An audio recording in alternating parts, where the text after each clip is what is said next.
Do you want to increase your discomfort capacity? Wouldn't it be fabulous if there were a reasonably comfortable way to overcome your discomfort? Let's talk about it.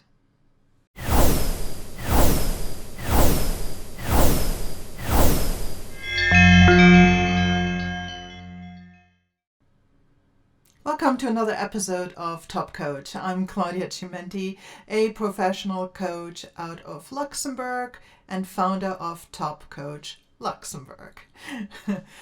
So let's get to it.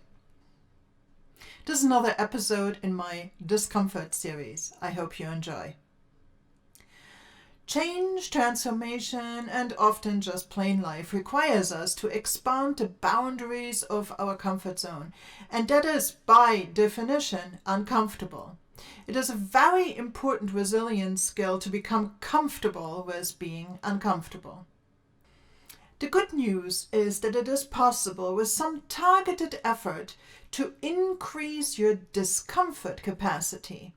But I urge you to confront your discomfort comfortably. No, you didn't hear this wrong. Deal comfortably with your discomfort.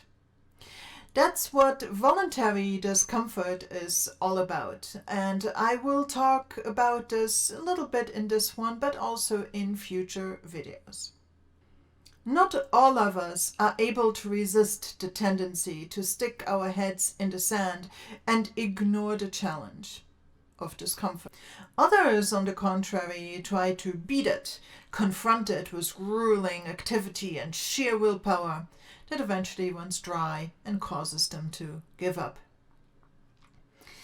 Here, much like in most things in life, it pays to be realistic, practice some basic self-care, and find the middle ground.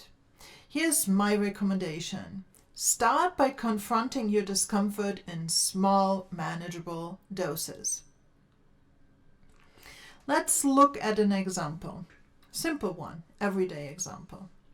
Imagine that a doctor recommends the hero of the story to exercise more. Let's assume that for him, personally, exercising is a very uncomfortable thing. It's physically difficult, he does not like to sweat, and who has the time? One option for him is to not do it, because yes, we all have the freedom of personal choice, and so not doing it is possible.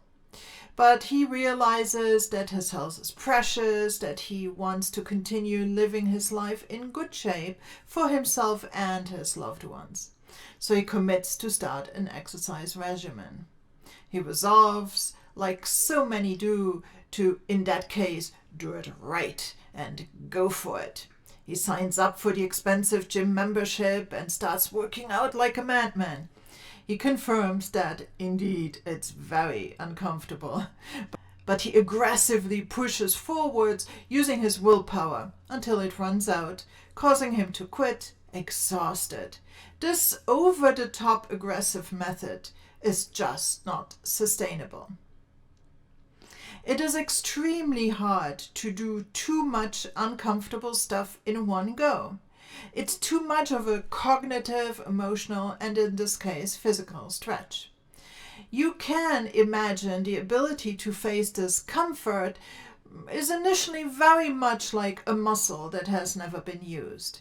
It's weak, the pain is high, and it requires a tremendous mental push to activate and keep using it.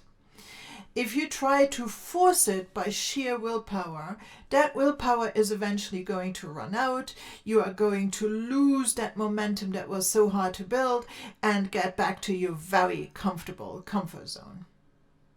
By the way, if you like this kind of content, please consider subscribing and pushing that notification icon.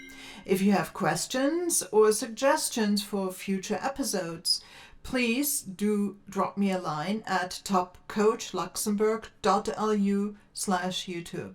I look forward to hearing from you. So how are we supposed to approach this? Here's how.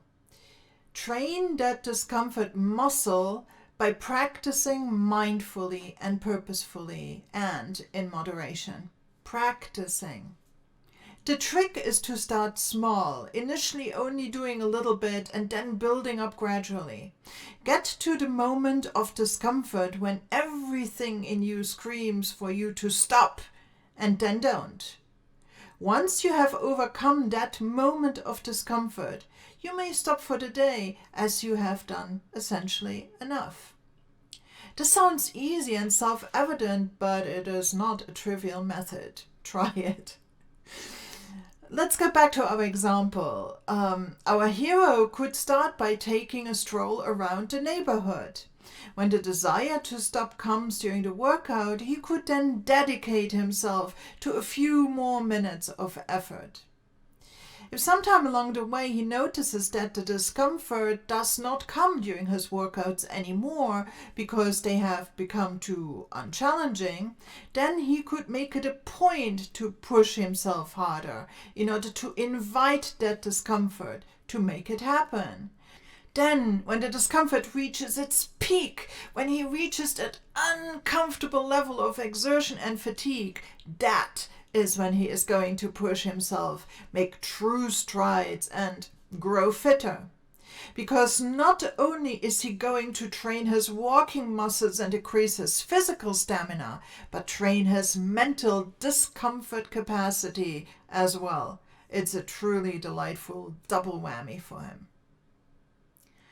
In conclusion, look for ways to start training your discomfort capacity.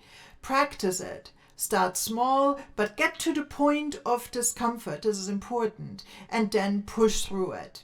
Do it again and again and again, and you will notice that you're becoming more and more able to withstand that mental desire to stop an uncomfortable task, physical or not.